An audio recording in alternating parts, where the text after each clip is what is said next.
My name is Maria Dalton. I'm going to be 27 this year. I've been married for 5 years and have a son named Martin who just turned 4. At first, I worked full-time after getting married, but now I work part-time at the same company. My husband is 30 years old, 3 years older than me. I fell in love with Kevin Carlton's romantic gestures, which led us to date and eventually get married.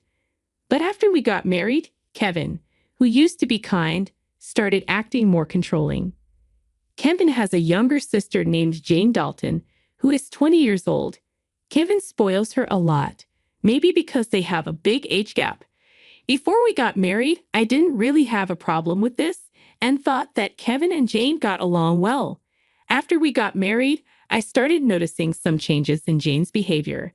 She often comes over to our house, and every time she does, I feel like I have to do everything for her because Kevin always gives in to her selfish requests. Jane shows up at our place without warning, whether it's morning or night. And when she does, she never brings any gifts or shows any appreciation. She acts like I don't even exist, only talking to Kevin, saying stuff like, "Hey, brother, I'm here again." Then Kevin, seeing that there's only enough dinner for 3 people, asks Jane if she wants to eat. Naturally, I didn't plan to cook for her. When I try to tell Kevin quietly that I didn't make dinner for Jane, he just brushes it off and tells me to deal with it because his sister is here. So, in the end, I end up giving my portion of dinner to Jane. And then, loud enough for Jane to hear, Kevin blames me, saying things like, "You should have made more food." When Jane hears this, she looks like she's about to cry and apologizes to me.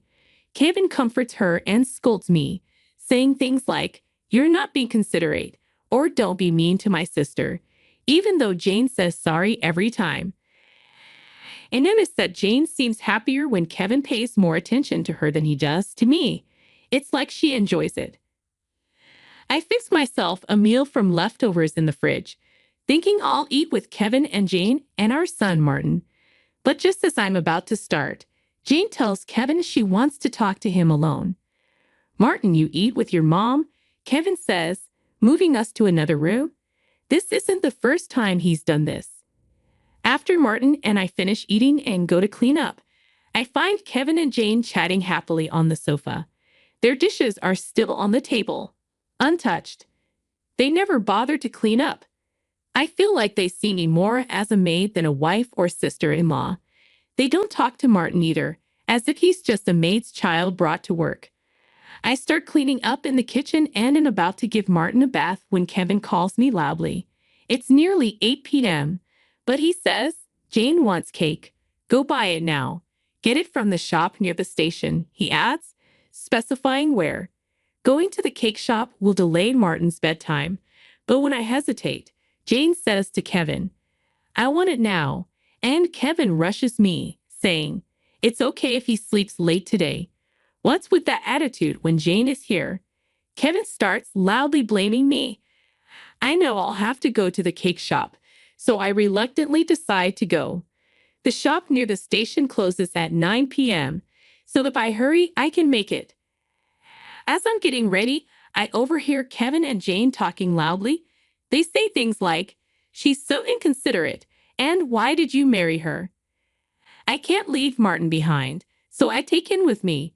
As I'm getting him ready, I hear Kevin's loud voice from the living room saying, "If you defy me again, we'll get a divorce." Martin can hear it too. He might not understand the words, but I think he knows his parents are fighting. Holding back my emotions, I ask Martin, "What kind of cake would you like?" He brightens up, saying, "Mom, I want a cake with lots of fruits." So Martin and I chatted happily about cakes on our way to the cake shop, forgetting about Kevin's earlier words. We made it just before closing time, and luckily, they had the cake Jane wanted. We bought 2 cakes, plus the fruit-loaded one Martin wanted.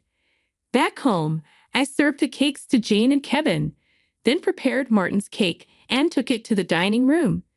But as soon as I set it down in front of Martin, Jane pointed to it and said she wanted that one instead. Before I could say anything, Kevin moved Martin's cake in front of Jane, ignoring Martin's protests, and let her eat it.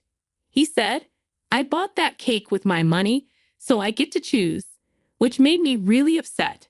I couldn't hold it in anymore and voiced my frustration to Kevin and Jane.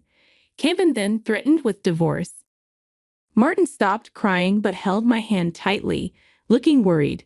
Then, after some thought, he said, "Mom, I also love cake with strawberries on it. It's really delicious," referring to the cake Jane initially wanted. I felt like I was making Martin endure too much. There were 3 adults, including me, making a 4-year-old put up with this. Seeing Jane reach for Martin's cake after he said how yummy it was made me take him to the next room so he could eat it in peace. Kevin apologized to Jane, saying sorry for being stingy, and I wanted to argue, but I held back, not wanting Martin to hear about divorce. Watching Martin happily eat his cake was a relief. After finishing, we decided to have a late bath and sleep in Martin's bed. The next morning, Jane had already left. As I was about to wake up Kevin and Martin and prepare breakfast, I heard Martin crying and rushed to him. Shockingly, Martin's piggy bank, given by my father, was broken, and all his saved-up money was gone. He'd always said goodnight to it before sleeping, just like he did last night.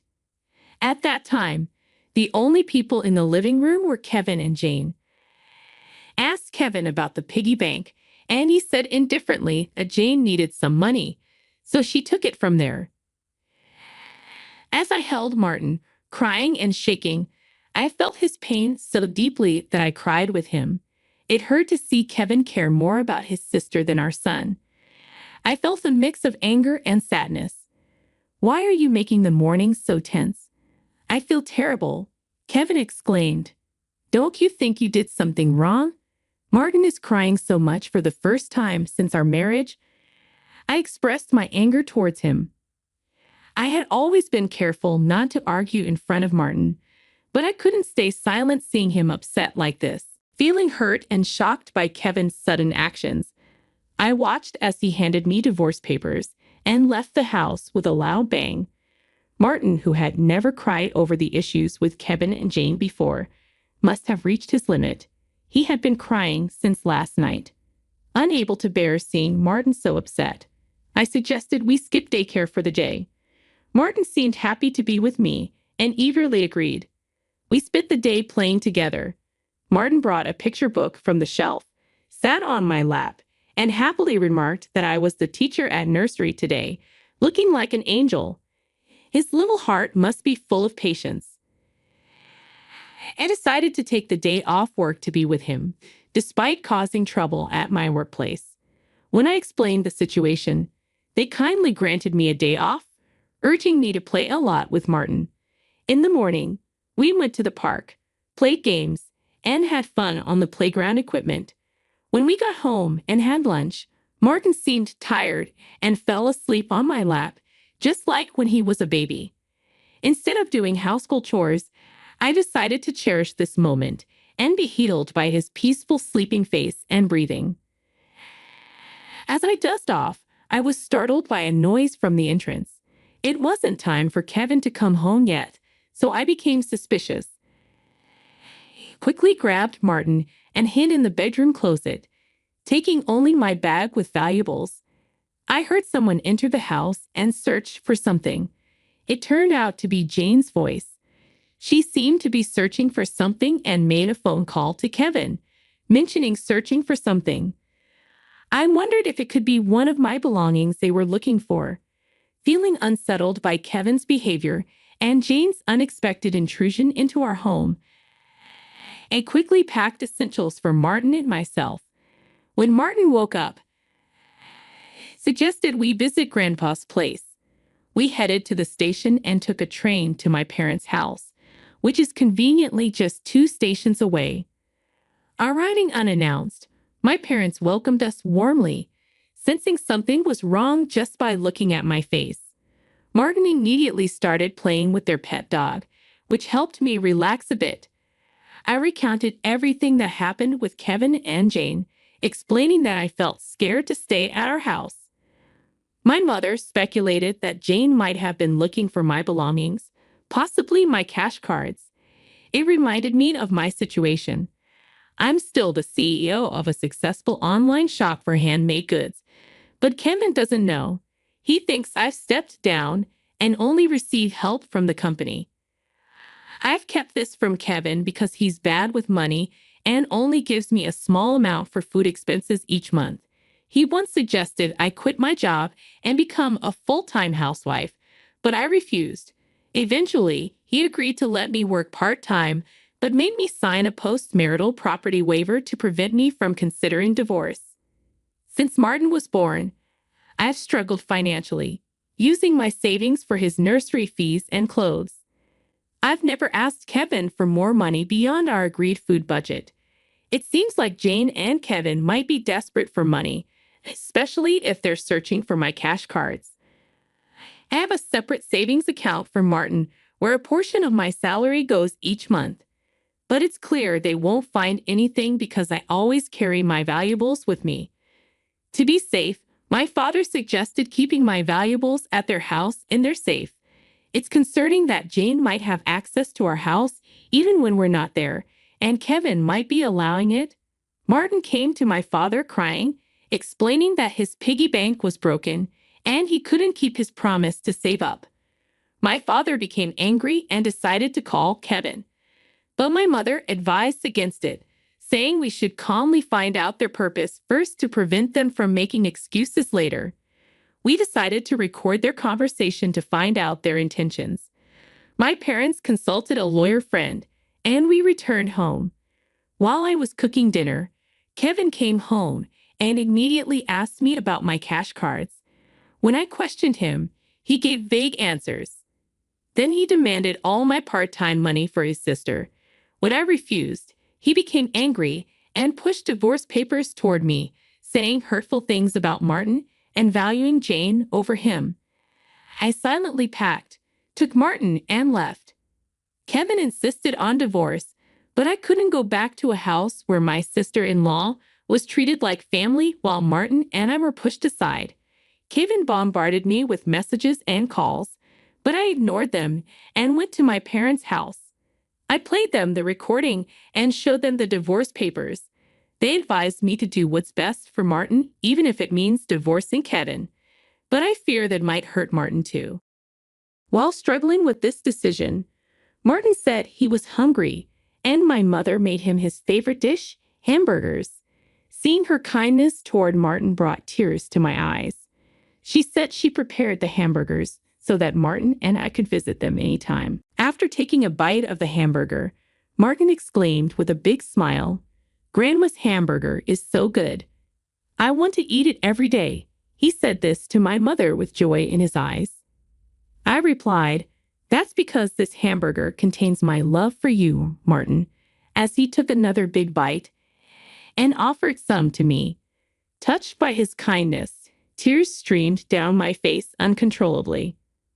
My father reassured Martin, "Mommy is crying because she's so happy that you gave her this hamburger. These are happy tears, not sad ones." Martin smiled, understanding. He then said something that made my heart ache. "This hamburger is so delicious. If Jane were here, she would have eaten it." Hearing this, I couldn't hold back my tears and hugged him tightly. Seeing this, my father's eyes turned red. I told Martin, "It's a blessing to be with family, isn't it?" He looked surprised and asked, "Isn't Dad saying that only Jane is family? Is my family just Mom, Grandpa, and Grandma?" My father gently replied, "Yes, that's right." He then asked Martin if he wanted to live with us as a family, to which Martin replied with a laugh, "Of course. We're family." This brought smiles to everyone's faces. Despite considering divorce, this meal filled me with such happiness that I decided to part ways with Kevin and tell Martin about it. Although it was a heavy topic, Martin seemed to understand and happily agreed to live as a family. That night, Martin slept with my father and the dog, bringing comfort with their faint laughter. I lay in bed with my mother, reminiscing about my childhood, feeling at peace. The next day, I turned on my phone to find over 200 calls and messages from Kevin, showing his emotional instability. It exhausted me, so I turned off my phone again. Today, I discussed with a lawyer and formalized my intention to divorce. The lawyer will meet with Kevin tomorrow. Later, the lawyer explained that Jane had accumulated a significant debt from the casino and shopping addiction, and Kevin had acted as her guarantor. When Jane couldn't pay her debts, they decided to use my savings to help. Now, Kevin wants me and Martin back and doesn't want to divorce me. The lawyer said the divorce papers I gave had already been submitted, and when asked if this meant the divorce was accepted, the lawyer confirmed yes, it was. Kevin seemed sad, saying he doesn't want another man to have me. But knowing everything was finalized gave me peace of mind. I expected arguments about child support, but he agreed to pay $340 every month for Martin. Later, Kevin called me. His tone was calm, unlike before. He admitted he thought keeping me financially dependent would stop me from divorcing him. He also confessed to spoiling his sister Jane, thinking it was showing sibling love. He wasn't ignoring Martin, but he felt jealous of him for having my attention. He asked me not to remarry until he settled Jane's debts, but I told him firmly that I didn't love him anymore and wouldn't reconsider. I could hear him crying softly before he said, "Please be happy," and hung up. I talked with my parents about our future and decided to stay with them till Martin grows up. He also transferred to a different nursery. I resumed my role as the company president after explaining everything to my coworkers. Later, I heard that Kevin and Jane told their parents about the divorce and their debts, which led to them being disowned. Their parents were more upset about not seeing their grandson again than the debt. Now, Kevin and Jane live in a small, old apartment, always blaming each other. They brought this upon themselves. Today, I'm happy being with my family,